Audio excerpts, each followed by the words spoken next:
ദേണ്ടേ ചെമ്പ് പൊട്ടിയാൽ ആളുകൾ വട്ടം കൂടുന്ന കൊതിയൂറും ബിരിയാണി. ആലപ്പുഴയിൽ ഹിറ്റാകാൻ പോകുന്ന ഒരു ബിരിയാണിയാണ് നിങ്ങളിലേക്ക് പരിചയപ്പെടുത്തുന്നത് കേട്ടോ. ക്വാളിറ്റിയോടുകൂടി ആളുകളിലേക്ക് മാക്സിമം നല്ല ഫുഡ് എത്തിക്കാന്നാണ് നമ്മുടെ ഉദ്ദേശം. ഒന്ന് കഴിച്ചവർ വീണ്ടും ഇവിടം തേടി വരും. നമസ്കാരം, ഞാനിപ്പോൾ ഉള്ളത് ആലപ്പുഴയിലാണ് കേട്ടോ. ആലപ്പുഴയിൽ ഹിറ്റാകാൻ പോകുന്ന ഒരു ബിരിയാണിയാണ് നിങ്ങളിലേക്ക് പരിചയപ്പെടുത്തുന്നത് കേട്ടോ.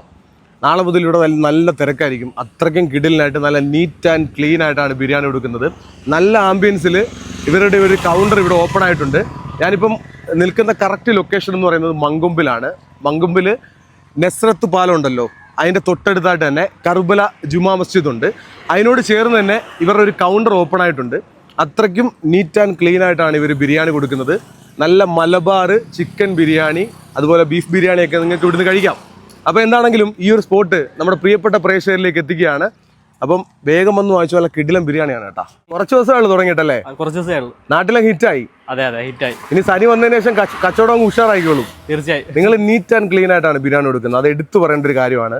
വെൽ ഡ്രസ്സോട് കൂടി ക്യാപ്പൊക്കെ ധരിച്ച് മലബാർ ബിരിയാണിയാണ് അല്ലേ? മലബാർ ദം ബിരിയാണി. നമ്മൾ എങ്ങനെയാണ് ഈ ഒരു സംരംഭത്തിലേക്ക് എത്തുന്നത്? ഞങ്ങള് എന്തായാലും ഒരു ബിസിനസ്സിലേക്ക് സ്റ്റാർട്ട് ചെയ്യാന്നായിരുന്നു ഉദ്ദേശം. അത് എത്രയും ക്വാളിറ്റിയോടുകൂടി ആളുകളിലേക്ക് മാക്സിമം നല്ല ഫുഡ് എത്തിക്കാന്നാണ് നമ്മുടെ ഉദ്ദേശം. അങ്ങനെ നമ്മൾ സ്റ്റാർട്ട് ചെയ്തതാണ്. നമ്മൾ എവിടുന്ന ഇത് പ്രിപ്പയർ ചെയ്ത് കൊണ്ടുവരുന്നത്? സ്വന്തമായിട്ട് ഒരു കിച്ചൺ ഉണ്ട്. അതിൽ നിന്ന് തന്നെ നമുക്ക് കുക്കുണ്ട്. അവിടെ നമ്മൾ കുക്ക് ചെയ്തുകൊണ്ടാണ് വരുന്നത്. ആണല്ലേ? നമ്മൾ മലബാറിന്റെ ആ ഒരു രീതിയിൽ തന്നെയാണ് ബിരിയാണി കൊടുക്കുക എന്നൊരു ഉദ്ദേശമാണല്ലേ? അതെ. ഓക്കെ. നമ്മൾ എത്ര മണിയാകുമ്പോൾ ഇവിടെ കറക്റ്റ് ഈ ഒരു ടൈമിൽ വരും? 11 മണിക്ക് നമ്മൾ സ്റ്റാർട്ട് ചെയ്യും. 11 മണി മുതൽ എത്ര മണി വരെ കാണും? 2 മണി വരെ കൗണ്ടർ ഉണ്ടാവും. 2 മണി വരെ കൗണ്ടർ ഉണ്ടാവും. നമ്മൾ ഏതൊക്കെ ബിരിയാണിയാണ് കൊടുക്കുന്നത്? നമ്മൾ ചിക്കനും ബീഫാണ് ഇപ്പൊ നിലവിൽ കൊടുത്തോണ്ടിരിക്കുന്നത്. പിന്നെ കസ്റ്റമർ സൈസ് ചെയ്ത് നമ്മൾ എന്ത് ചെയ്യും, എത്ര വേണേലും കൊടുക്കും.